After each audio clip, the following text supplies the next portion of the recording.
I need to ask you a question. Be curious, Drifters. Allegron's won the Brisbane Cup, but it's all Antino. Blake Shin, take a bow. Barraquil, Benny Allen hasn't moved. Broadside him, bogged, won the Golden Rose. Pride of Jenny, trying to find the reserves at the 100. She's 3 in front of Mr. Brightside. It's all too late. Pride of Jenny has run them into the night. Switzerland, a big winner by 2.5 Bellatrix Star. He's down, Jolly Star. She is a star in the making. Jolly Star bolts in. It's all Isthmus. She's very smart and fast. Champs Day 1. Thanks for coming. It was good to see you again. I look forward to it every year. Yeah.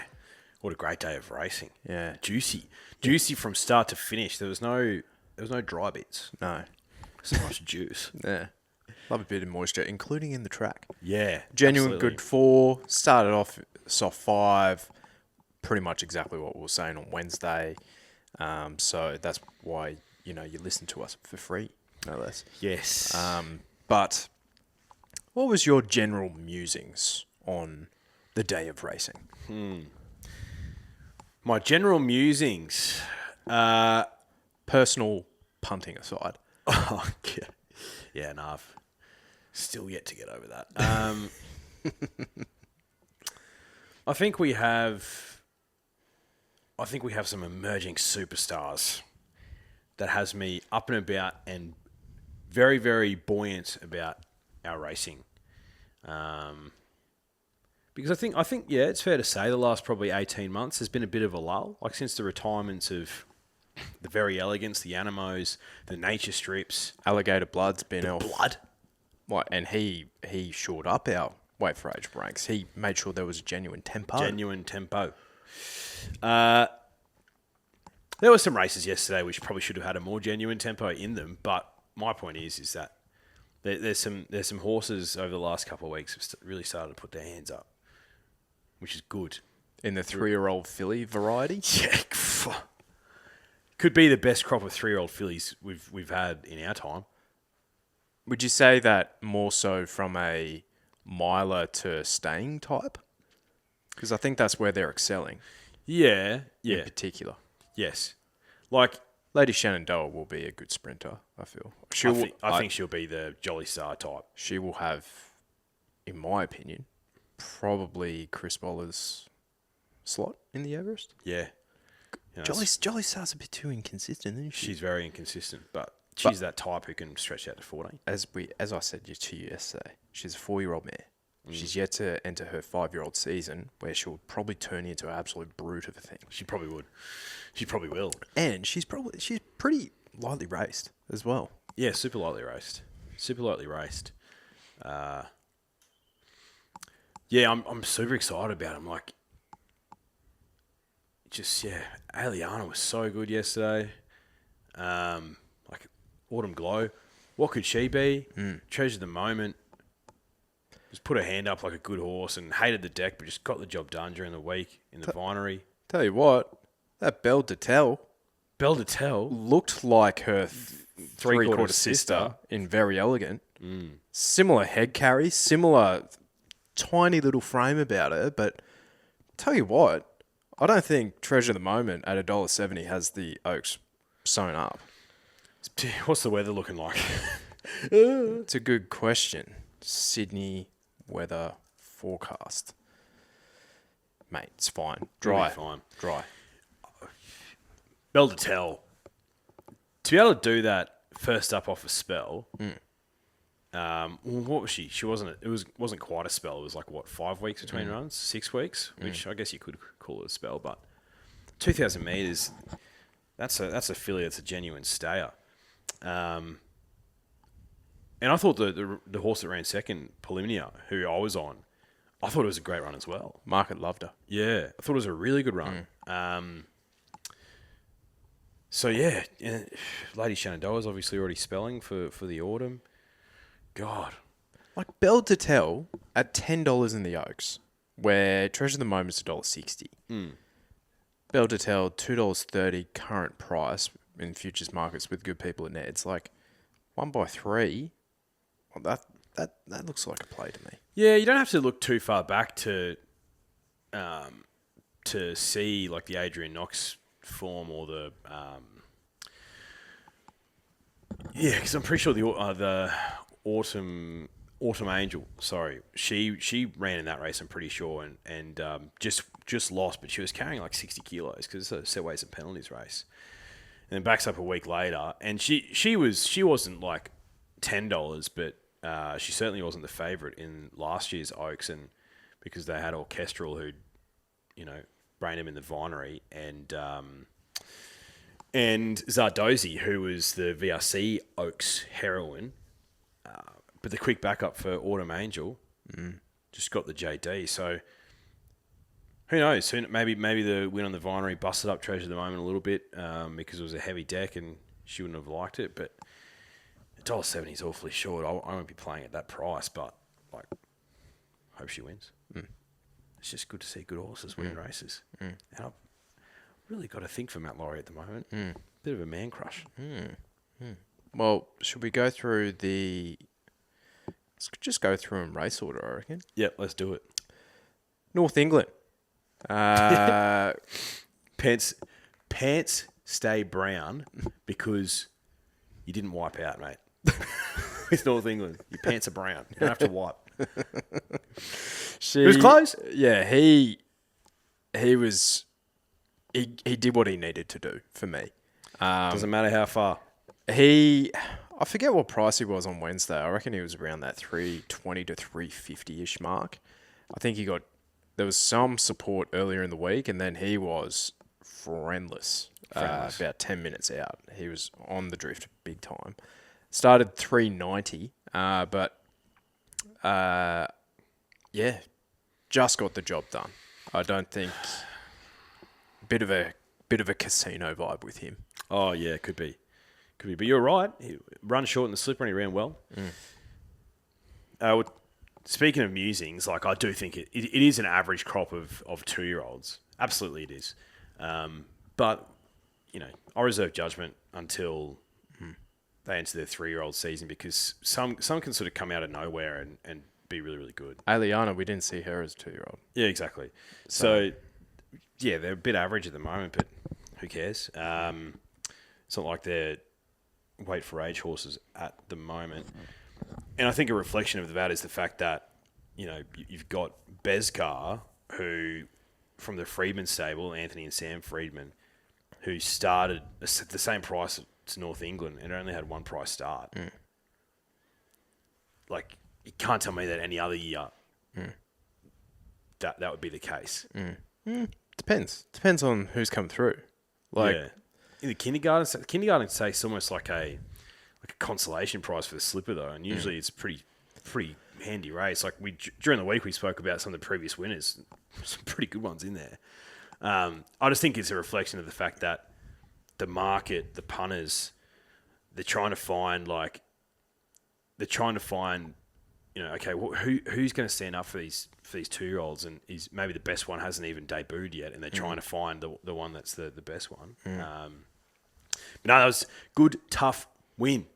Get out of the casino. Yeah, thank God. Already touched on Belle Dutel, but great ride by Frosty. Had a good day yesterday. He also had the cattle to give him a good day, but Yu Wang, nice into third. Yu Wang?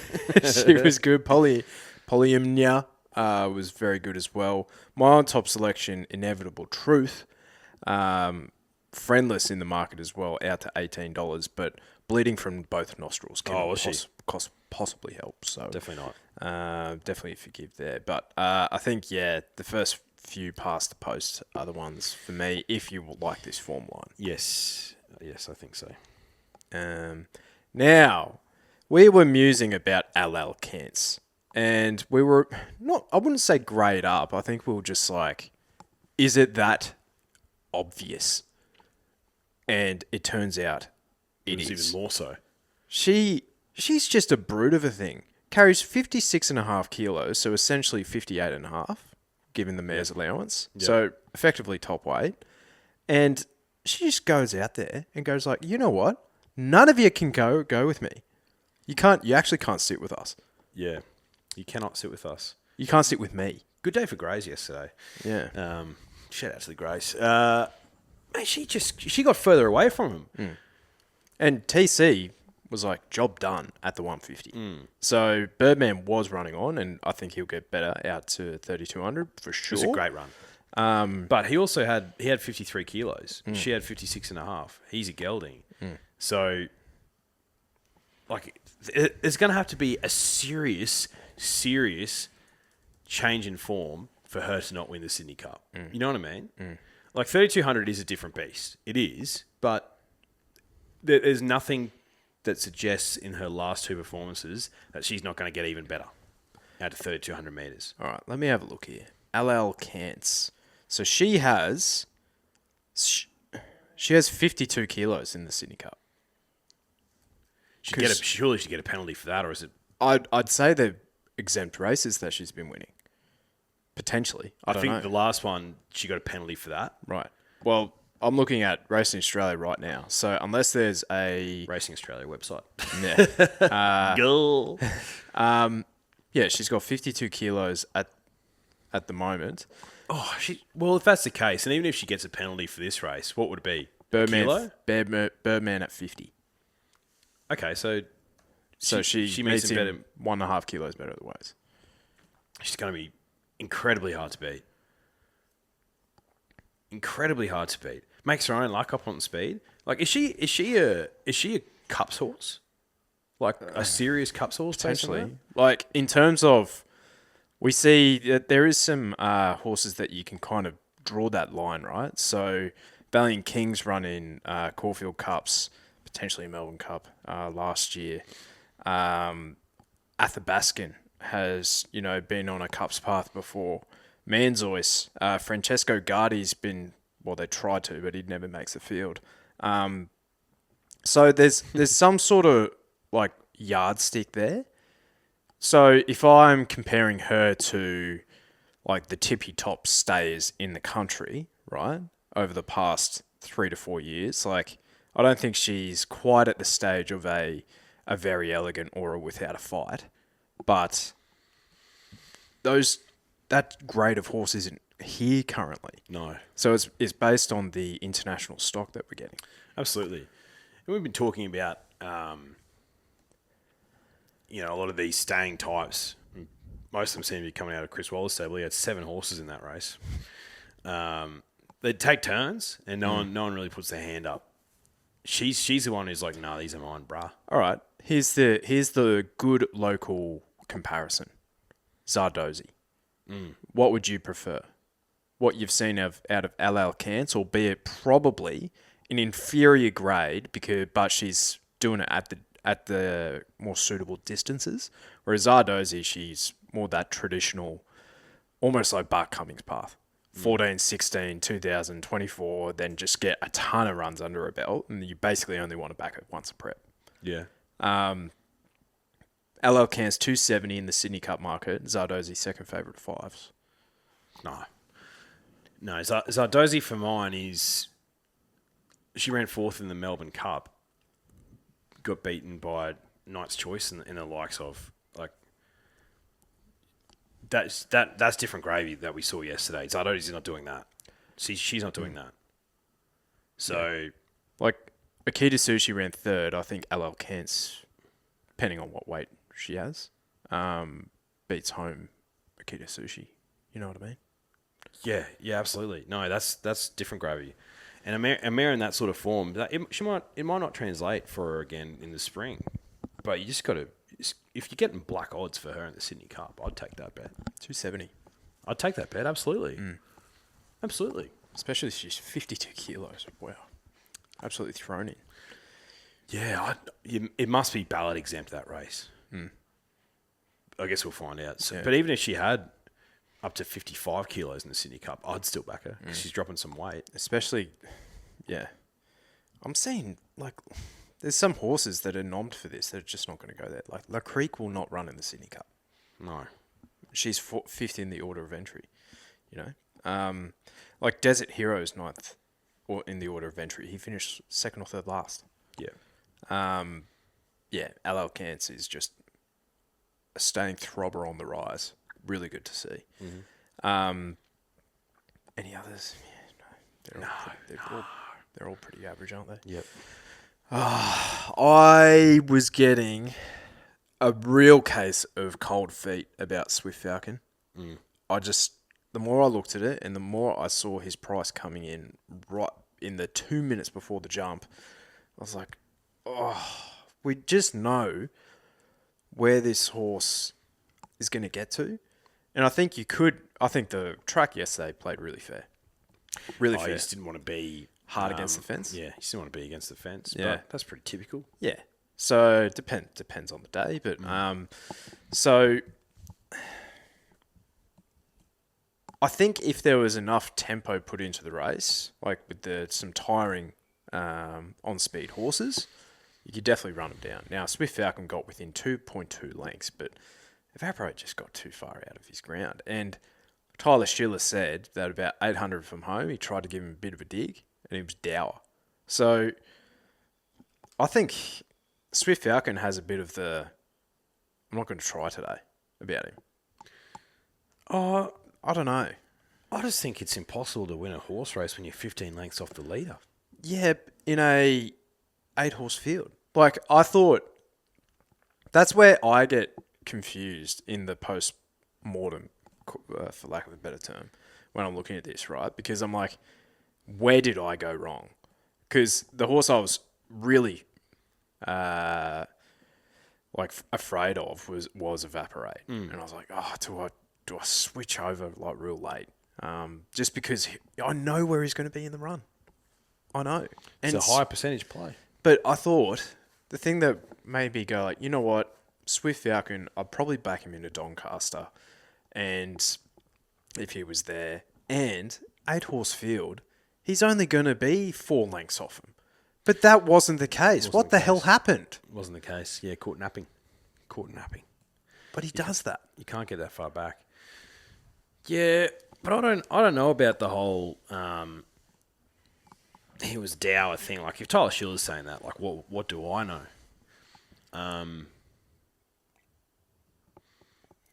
Like, you say that, and then we thought after the Rosehill Guineas last week, or the other week, we're like, well, this horse is a miler. And then he comes back to a miler from 2,000 metres, which I really like that setup for the 3-year-old types. He just got way too far back. He needs to fix his racing pattern, because what's his prep been? He has done. Let me get him up for you. He's gone. So I think it was his 4th run of the prep. So he ran 2nd in the Hobartville, beaten a length behind Broadsiding over 1,400. Yep. 3rd in the Randwick Guineas. Yep. Beaten less than a length. Basically, exact same result in the Rosehill Guineas, beaten less than a length 3rd. And then he was beaten 2.2, so easily his worst run, based on margin alone.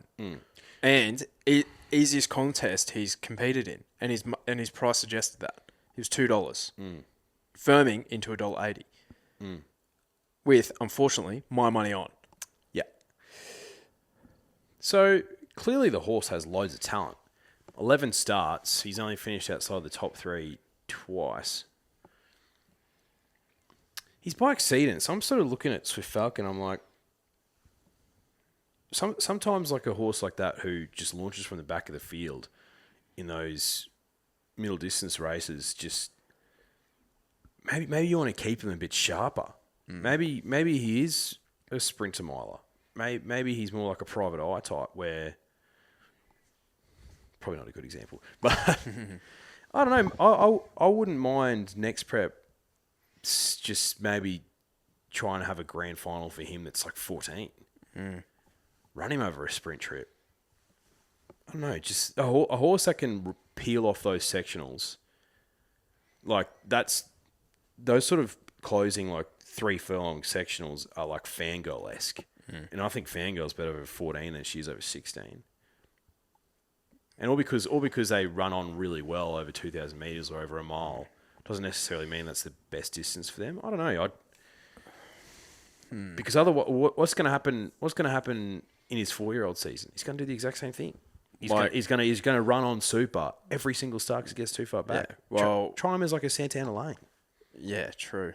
Well, yeah, but Santa won races, Santa did. Yeah, and it's like, I foresee, albeit it proved our point yesterday, that our sprinting ranks are in big trouble here. Big, big, big trouble. Yep. So do I foresee him winning an Everest in the spring? Absolutely not. They will 100% go towards an Epsom. Golden Eagle. Golden Eagle. Enough time to do the double. Yeah, true. Like, it's been plenty that have tried. Yep. So, yeah, of course, Golden Eagle. Not the worst, but yeah. Swift Falcon, disappointing. Country Champs, Know Thyself was a decent winner. Just nudging out Listomania. Who sang that song? Phoenix. Good band. InterVarsity had no chance of winning that race. She went far too quick. Now, the sires. Congratulations to you. What price did you get? 15s. Bang! That's why you jump on your Ned's profile. Bit of trumpet work in the post-mortem, and I like that. Easily the biggest futures bet I've ever had. Yeah. Oh, he was a good winner of the Sires Produce. Like, put himself up on pace. This is the Victorian one I'm talking about. Only his second start. Bin Rock we're talking about. So I thought, 15-1. No real horses in Sydney putting their hand up saying I'm the best. So completely speculative. The other one that I put up at the same time was for Nepotism, who if the Rose Hill meeting, this really frustrated me when they said that, the Hawk stable. If the Rose Hill meeting wasn't moved from Saturday to Tuesday, if he came through the run well last week, they would have backed him up in this race. Nepotism. Classic. Yeah. But obviously it was moved to Tuesday, so they were like, no thanks. And he was good. Vinrock, I thought it was a great win because he looked gone and he was on the inferior ground and he sort of fought him off. It was a good win. It was a good win. Fighting off State Visit, who had an SP profile of $18, and Buffalo, who we've been saying it, he needs further. And he was at $18. He's into $7 in futures markets with the good people at Neds for the champagne. I didn't see Wotan's name in the top three. You sickos that keep backing this horse. Let's have a look at his SP profile, because this is going to be sickening stuff. Yeah, there will be sickening stuff. All right, let's have a look. Wotan's career. So he won a Shandong handicap class, open class handicap for the 2-year-olds over 1,100 metres on a soft 7. He started $1.60. Congrats. Silver Slipper, SP profile of $2.20. He finishes third. In the Todman, SP profile of $1.90. He finishes second. Golden Slipper, out to $7. So that's more backable, but, he finishes second. We know what happened there. And then on the weekend, yesterday, $3.50, equal favourite in the size, fourth. No, he's running fine, but he's not. Is he running up to his SP profile? Potentially, but it's too short in the first place. Yeah, absolutely. Because I look back to his. This is an underrated stat that I look at when I'm doing form. That race that he won back in January, there's been no subsequent winners from the race, including himself. So it's like, what am I missing? Like, sure, he was ultra impressive that day, but you need to be impressive sometimes against some handy opposition. Yeah. Silks, stable, jockey. Every time. Trainer. Yeah. They're just stable. Yeah. Yeah, they just... Every time they see that, they're just expecting him to bounce back. No thanks. State Visit I thought was great. The son of Celebrity Queen. He's He's one who can he can massively improve into the Champagne and then also into his 3-year-old season, I think, state visit. So no, he's a good looking prospect. Big Buffalo. He can win the Champagne, absolutely. And Vin Rock, wouldn't be surprised if he Pulls up stumps. or also wouldn't be surprised if next time he runs he'll be in green silks, given that group's propensity for buying colts as soon as they win a Group 1. And they already have some horses with Matt Laurie, so that wouldn't shock me at all. I'd pull up stumps. I'm Invincible. That's it. I'm Invincible, believe it or not. His first ever 2-year-old Group 1 winner. Wow. There you go. So he's already... It was the year to do it. Yeah, it was the year to do it. He's already worth a stack of cash. I'd pull up stumps and then just come back as a 3-year-old. It's not many throws at the stumps, is there? No. 4. 5. 5 throws at the stumps. With Yeah. Blue Diamond as well. Yeah. Because obviously, Blue Diamond's at the bottom of the pile. The JJ's at the top. Easily. Comfortably, actually. Well, if you actually look at previous winners, Pretty good, pretty handy. the Autumn Sun won a JJ, mate. He sure did. But so did- Broadsiding. But so did King Colorado. So, So did She's a Belter. yes. So did Rothfire. But there was 1,400 metres when Rothfire won it. There you go. There you go. On Raw Times, I'm looking at it here. They ran so the Country Champs was over the same distance, about 6 lengths slower than the Country Champs, over basically overall times and even the last 600 as well. About 7 lengths slower. So I don't think they were absolutely running home. And that's probably where Wotan probably shows his best in a genuinely run race. Yeah. Which hit the most generally run race that he would have seen in his career was the Slipper, and it was his best run. Yeah. So, but you got to do speed maps and stuff, yeah. Yeah, you do. And also, like, ironically, Chris Waller horses typically need a truly run race to run at their best, yet every single horse he trains is super negative. So you reap what you sow. You do. Okay. Not Vinrock. Briasa, the Group 1 winner for Team Hawks, Tyler Schiller. Kissed on the penis, on his gelded penis in the run. Couldn't have had a better run in transit. No. SP'd 750 in the TJ. Now, I swear he had a 4 in front of his name. He did.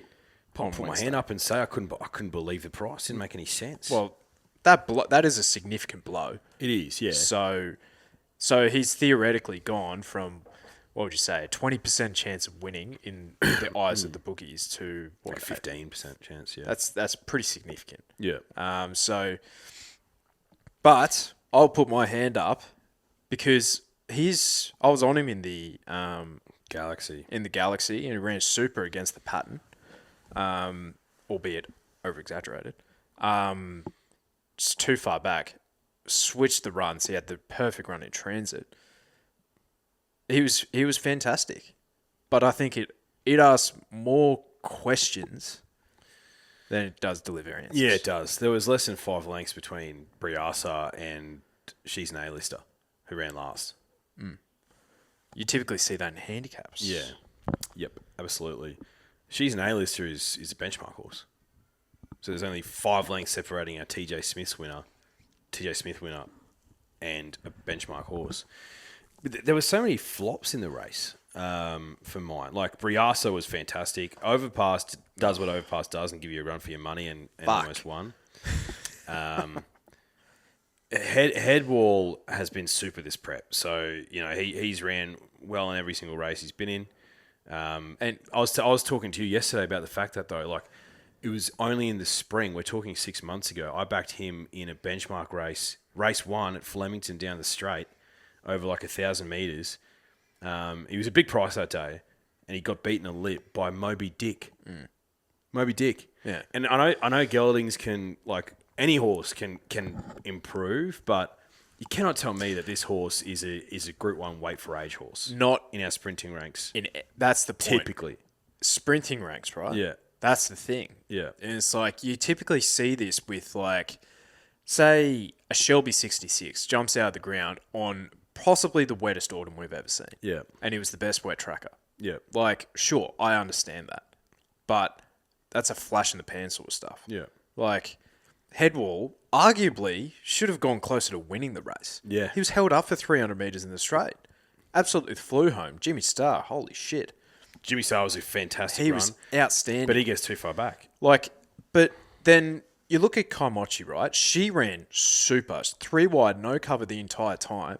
Switzerland had the back of Briasa, and she was level with Switzerland, Kaimochi, and Switzerland couldn't go past her. No. So he's just not up to this sort of standard. No. Magic Time back on the inside, she was okay, but I'm not seeing the consistency from Magic Time as I once would have hoped as a 5-year-old mare. Mm-hmm. Sunshine in Paris, I didn't really consider her in this race that much, I feel, because her first up run gave me the ick a bit. It was like, it just took her way more to get going, and she kind of got going late, but then she kind of didn't. And it was much the same here. Jolly Star's the big question mark, though. What do you do there? I don't know. She went back on the inside and she was on the fence. So I don't think it was Damien Lane's best, but I think we were entitled to see her run way better than what she did. Like 9th? But only beaten 2 lengths, but so the 9th isn't as bad as what it seems, but she mixes her form way too much, Jolly Star. Like, so between that first up run where she absolutely brained them, and subsequently got an Everest slot in the spring, she didn't repeat that figure again until the Newmarket. And either side of that, it's just been flops. And I'm like, well, where's it? So she's gonna be in the market pretty much every time she goes round. So I don't know what to do with Jolly Star. But horses like Jetty Beale and she's an A-lister in this race, weren't too far behind her. IME is going terribly this prep, and she's only 3.4 lengths off the winner. Do you know what I think's part of the issue is the fact that there's not enough natural upfront pace. Like, there's no nature strips, Eduardo's so therefore Overpass is always going to be a good bet.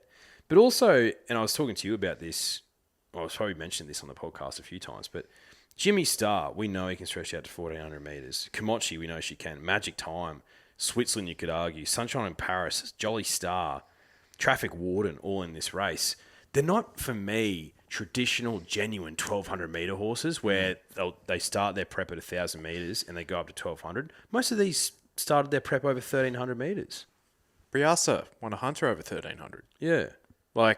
Yeah, I totally agree. So it's just really bizarre that all we do in Australia is breed for speed.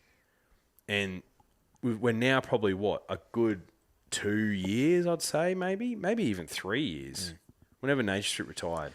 Or aside from Imperatrice, she was a top-class sprinter. Yeah.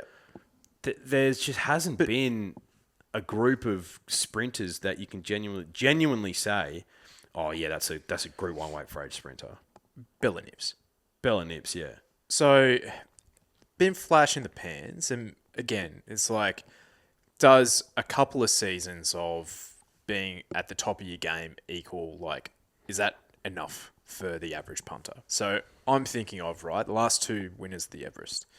Think about it, who you said at the time they would be the worst rating Everest, and it probably was true. And then if last year wasn't, it was worse, yeah. Yeah. So it's like, it's generally coming down, right?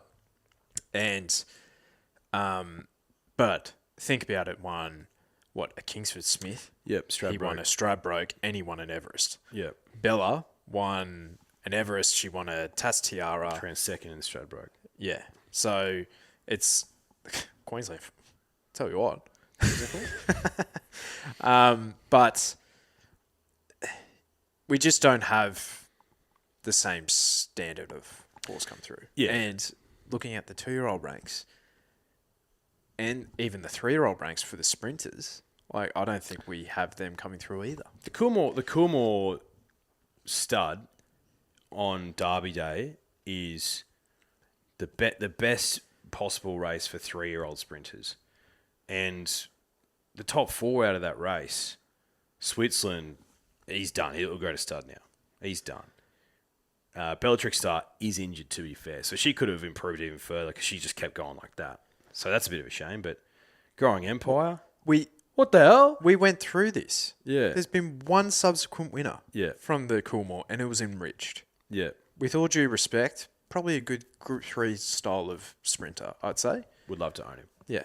But Yeah. we're talking tippy top talent here. So we breed for speed, yet there's been seasons and seasons where we just don't have the depth in our sprinting ranks. Like these are all really good horses, might I add. Like all these horses are fantastic, but you put any single one of these, drop them in the Chautauqua English era, the Native Strip Eduardo era, like The Red Zell the era. Red Zell era.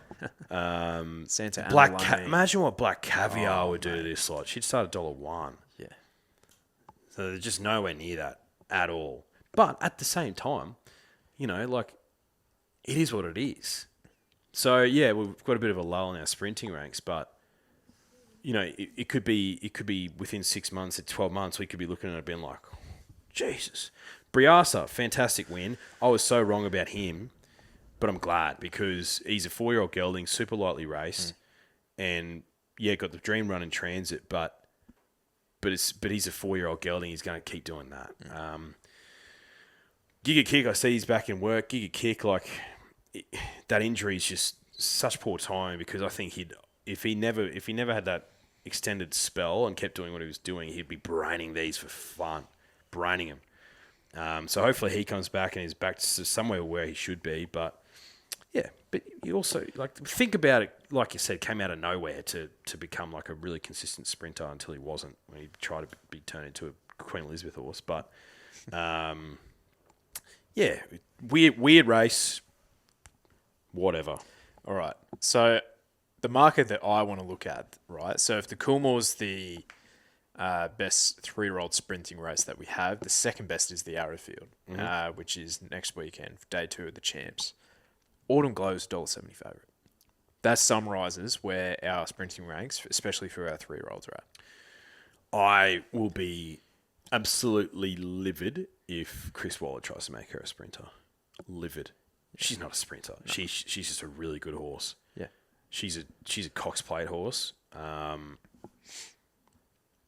He has so much form in this area, though. Oh, so much form. More so at the mile, but in recent years, he's had form in trying to turn these really solid milers, elite milers, into sprinters.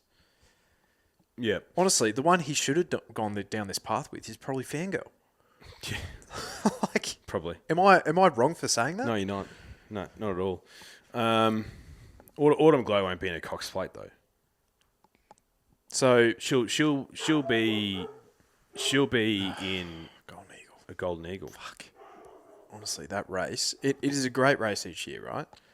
Yeah, but it's a great race because it takes away sucking the life out of other races. Yeah. Like, I would love to see Via Sistina, Treasure the Moment, Autumn Glow, I reckon broadsiding, all these horses against each other in a Cox Plate. Oh. Do you think Treasure the Moment would go Caulfield Cup? I reckon they'll go Cox Plate with her. She's a 2,000 metre horse for mine. And I think Matt Laurie, I reckon he's like, you know what? Fuck the new path. Let's go the traditional. Yeah. And he'd be like, I have, 4 Group 1 winners against my name? I want a fucking Cox Plate. I want a Cox Plate. I don't give a fuck about the Golden Eagle. Yeah. You can have your cash. And you know also, what? It's Yulong. Yeah. So, sorry, Yulong. Yulong, I think, for them, Golden Eagle prize money, Cox Plate prize money, irrelevant. It's more about the big races. You know what, mate? They'll have a couple of runners in the Golden Eagle anyway. They will. So, Autumn Glow, $1.70. Clean Energy, public attention at 13s. Angel Capital at 15s isn't the worst. I like him. Switzerland traffic warden at 15s. Lilac at 17s, but she's got pizzazz. Traffic warden's just obviously not the same horse. So, his wheels were spinning on good ground. So that's not what you want to see. So weird. So it is. I've never seen anything like it where we've had so many like promising 3-year-olds just come off the boil. Yeah. Massively. Yeah. Weird. Yeah. Anyway. All right. Donny time. So raw times for the Donny. They would have just scraped home against Evaporate would have just scraped home against the Doncaster field. They were walking up front. But this is consistent with what we've seen at our handicap mile Group 1 races. So it's not ideal. And, the beneficiaries of that were Rise at Dawn, who was leading up the field, only beaten half a length, and Royal Patronage, who was only beaten 0.2. But then one of the triplets, Pericles, finished 5th. Yeah. And he's shown none. But he always pops up in these handicaps, doesn't he? He does. At enormous prices. I reckon he was about the same price, and he might have been second in the Epsom, did he? Second or third? Pericles, yeah. I reckon. Something like that, yeah. In the spring. So he has a fantastic record in handicap miles at Randwick. So, but Steffi, I had a feeling about Steffi. Last time she would have won a race would have been the Stradbroke, right? Mm-hmm. Yep. And Bjorn saying that, I think he was crying, saying we needed a major. I'm like, oh, that's a shot across the bow to Perth. It's like, you're R&P over there, bruh. Yeah, I see what he means though. He hasn't won a Caulfield or Melbourne Cup. He hasn't won an Everest. He hasn't won a Slipper. Yeah. And you could say that Donny's probably the 5th major. Yeah, you could. Yeah. She was good. I, again, got it so wrong. She just looked so dog shit first up. Yeah. She's definitely improved though. Big Oh time. yeah, absolutely. She's just always going to have a low winning strike rate, Steffi Magnetico. It's just how she is as a horse. But 20 to 1. Yeah, 20 to 1. That's the thing, right? Yeah. And it's if you saw enough, which her last run was pretty decent, better barrier, Jesus Christ on board. Yeah. Not weighted out of it at 54.5. I can see why people would have gone on. But you're also looking at this, back to 11th, was beaten, and Gringotts was beaten 1.7 lengths. It was one of the most bunch finishes, and handicap miles can have bunch finishes, but this was one of the most hectic. Absolutely. Well, I guess going through them, Steffi, great, and she, gate 5, good run in transit, nice steer by Jesus Christ. Royal Patronage up on pace from that gate. TC had a great day. TC had a really good day. NCAP came streaming home. I've had a feeling about NCAP this entire prep, and I don't think he's going to win. No, but he just seems like he can pop up in a race like this at a huge price. Yeah, absolutely. I'll tell you what, that trifecta first forward paid anything. Rise at Dawn, 107. No, sorry, New South Wales, 204,000. Oh. Pericles, yep, that's him. Another Will, Tom Kitten, linebacker, Port Lockroy, militarised Gringotts. Of that list, I think Gringotts was because he had the perfect draw. He was up on pace, and he was on the fence. So maybe, but he was disappointing. I think he's entitled to finish up better than that. Considering Tom was on his back and Gringotts actually impeded Tommy, and Tommy was hard against the fence, and he only really got going in the last 100 where it wasn't the best place to be. Tom Kitten being beaten a length, he's run out of his skin, in my opinion. He just looked a little dour, and he was over racing in the run and everything, but 55.5. So I think Tommy's run fine. Yeah, it's not like the Tom Kitten of old against his own age. It's why isn't he putting in? He didn't want to. No, but he wasn't interested. Kitty cat. So Tommy's run well. Linebacker, this is the way I look at linebacker. Like, if he's gotten away with murder in the, albeit like it was a really gutsy effort, really good win in the Randwick Guineas, but that horse was just never, ever, ever going to get any mine. No. Too inconsistent. Yeah, no, I'm with you. Aside from that, yeah, like, weird race. Really weird race. I'm going to have to watch it again and have eyes for Militarize, because he's only been beaten 1.3. Like, I think you just treat this prep as a bit of a trial run, don't you? Pretty much, like... Yeah. Like, he's running in Group 1 races. Yeah. First prep back after, breaking his penis a year ago. Yeah. So it's like, I hope we see more out of him in the spring. I think we will. Yeah. And he's proven to like softer ground as well. Yep. Absolutely. Yeah. Because we need these done deal geldings and the like, getting around. Celestial Legend I saw was scratching. Got out of the casino. He's like, he doesn't want to be there. Yeah. He doesn't want to be there. He's not interested. Kovalika beat in 7 lengths rather, into 16. Yeah, they ruined that horse. Yeah, People still back him as well. Yeah, I know. What did he start? Oh, 41s. It's pretty big. Yeah. More questions than answers. That race as well. Now, the ATC Derby. She, just like her daddy. Just brained him. Absolutely brained them. Aliana. Got smashed in the market. Yeah. They knew. Yeah. And also, Damo, with another fantastic ride. Like, she's gone back her entire career, and then we were looking at the run, and she was sitting like 4th or 5th. Oh my god. Serious. Especially when my top pick, Plymouth, was just doing the donkey work out in front. I'm like, why, God. bro? Why, Mark? Why? What are you doing to me, bro?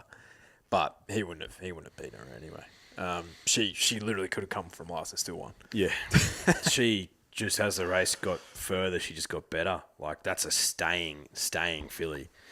The riding was on the wall in the Rosehill Guineas because she rattled off, like, they were walking up front, and she rattled off insane sectionals at the end of 2,000 metres to suggest that the 2,400 metres for her was just going to be a massive tick. And she opened at, like, what, 3? Oh, yeah. 293, yeah. Got jammed in. Yeah. It's favourite for the Caulfield Cup now. With your Lady Shenandoah, your Autumn Glow, what else? Who else for Chris Waller for 3-year-olds? They're her 3. Lazura, yeah. Beltel. Yeah. I wonder what he does. I don't think she'll be in a Caulfield Cup, unfortunately, as a 4-year-old, because he just doesn't do that. She'll do the classic. She'll resume over 1,400, 1,600. Maybe she might run the Coxway, but she won't. She'll be in a Golden Eagle. I guarantee you she'll be in a Golden Eagle.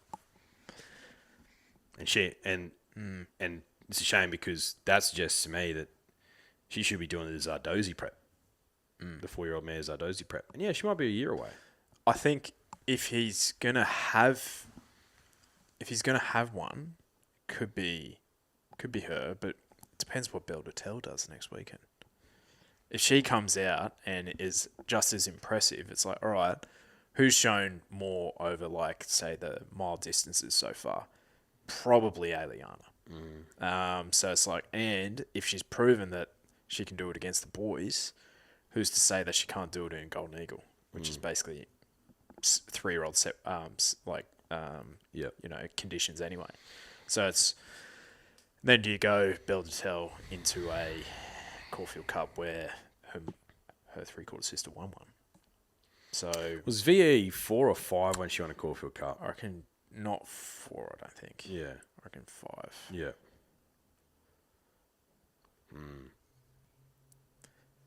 Yeah. Yeah, Golden Eagle, eh? No, she was so impressive. Daughter of Castel Vecchio. Yeah. Love him. Good to see. And then Moods just, yeah. Oh, God. Just, when's the last she's got pizzazz? And he was like, yeah, this was a little target race. Thanks, Moods. Yeah, I had Lilac who was doing the donkey work up front and just got beaten on the line, ended up running into third, but that hurt. That was the end of a frustrating day for me. A lot of bunch finishes. But how's this for jocks? TC getting 2 wins, Frosty getting 2, Zara getting 1, Blake Shin getting 2, Jesus Christ getting 1, Schiller getting 1, and Aaron Bullock in the country one. Country. So it's like the big dogs came to play when J-Mac's away. Yeah. Thanks for coming, Ryan Moore. Yeah. Yeah, fuck. Unlucky, bruh. Yeah. It's a long way to come. Yeah. Yeah, Aliana, the clear highlight. Hopefully with Briasa as well. Hopefully. Yeah. We were musing about like who are the Stradbroke horses off the back of this. We were thinking Headwall, but his form suggests that he's more 1,000 to 1,200 metre horse, and he's not in Stradbroke markets.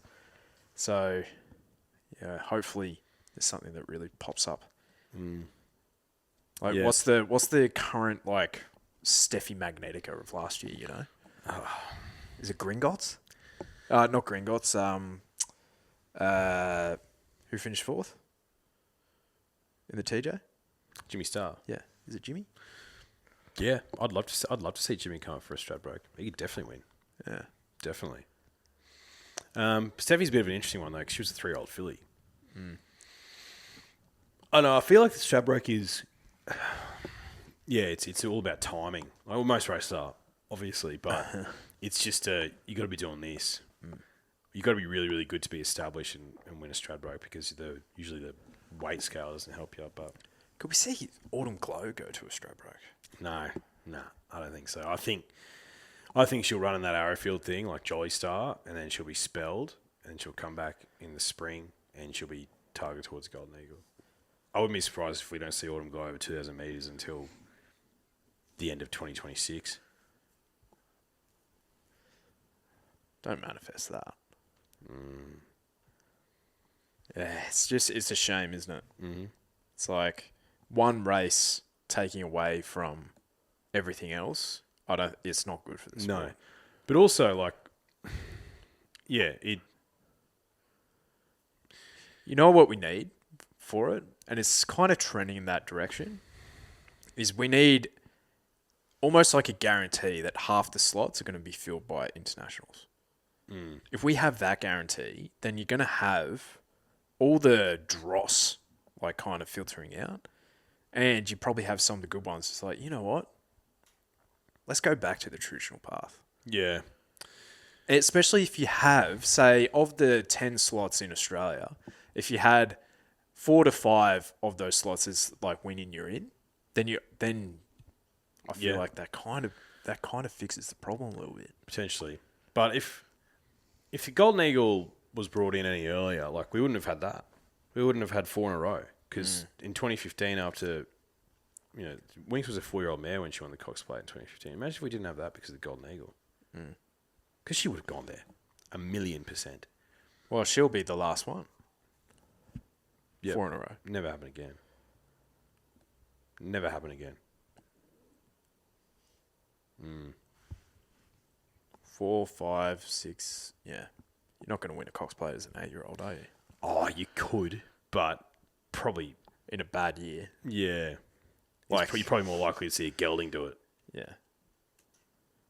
And it'd usually be some gelding to win at 4. Like Hartnell. Humidor.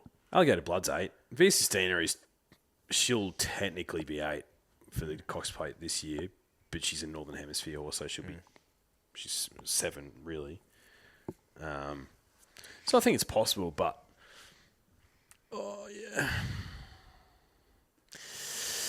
I don't know. At least we got some good ones coming through. We just want to see them in the right races. In the right races. All right. Okay, we will be. Oh, do you want to look at the markets? We've kind of looked at a few of them. Queen of the Turf. Yep. because Lady Shenandoah spelling, isn't she? Cheers. So Fangirl 220, a tissue at 5s, Lazura 8s with Steffi, Amelia's Jewel at 9s with Lady Camelot, Moira at 11s, who finished about 14th yesterday, Alentia at 17s, Aliana at 21s, Gring Zingerberger at 26s. Interesting. Like, you know where she'll be in the run. Yeah, absolutely. Yeah, Fangirl a tissue. Yeah, I think so. Yeah. Pretty self-explanatory. Tell you what, it's going to be pretty short in all the Group 1s here next weekend. Via Sustina at $1.70 in the Queen Elizabeth. Dubai Honour at $4.60. Cheer Wolf at 8s. Rusham Park at 11s. Light Infantry Man at 13s. Buckaroo at 15s with Vauban. Tissue 26s with Deny Knowledge. And Faulkner Park. And Linda Man. And Pride Jenny. And Zardozi. Dubai Honour, like, if it was a wet deck, which I don't think it will be, like, he should be closer in price to Via Sustina. Seeing enough out Cheer Wolf? I know he only just got home on Tuesday, but I don't think he likes wet ground. no, he didn't like the wet ground. Top weight. There wasn't fast pace. Like, he won a fast Epsom, and then he was dominant in a fast King Charles. He needs a truly run race to show his best. Like most horses, as it turns out.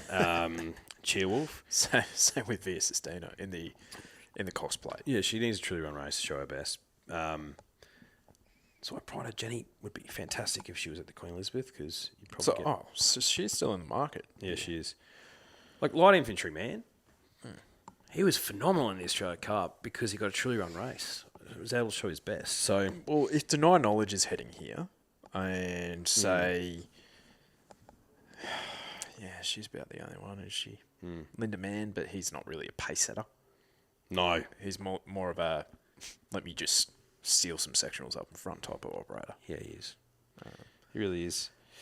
But yeah, I think there will be some shorties, mate, next week. Yeah. Like the whole card almost. Pretty much. Well, Sydney Cup, LL Cairns, I think she'll start closer to $2. Yeah. Treasure of the Moment will be red odds. Fangirl wouldn't be surprised if she gets pumped into like $1.90. Autumn Glow, Queen Elizabeth Stakes. God. Yeah, right. Could be a real strip out for the bookies. Like the Percy Sykes. What race is that? So they'll be for the... I'm just looking into this. I think it's for... 2-year-old fillies? Yeah. So, that's right. The Chris Tilley race. Yeah. Yeah, so tempted at 260. Within the law at 8s. I'd be shocked if... Surely she's spelling. Surely. So if you take her out of the market, Tempter's not going to start 260. She'll start like $2 as well. Yeah. Wow. Cool. Could be the easiest champs day of all time. It could be. Is it that simple? Probably not. It never is. Probably not. All right. We'll be back on Wednesday to preview it all. See you later. See you, Drifters.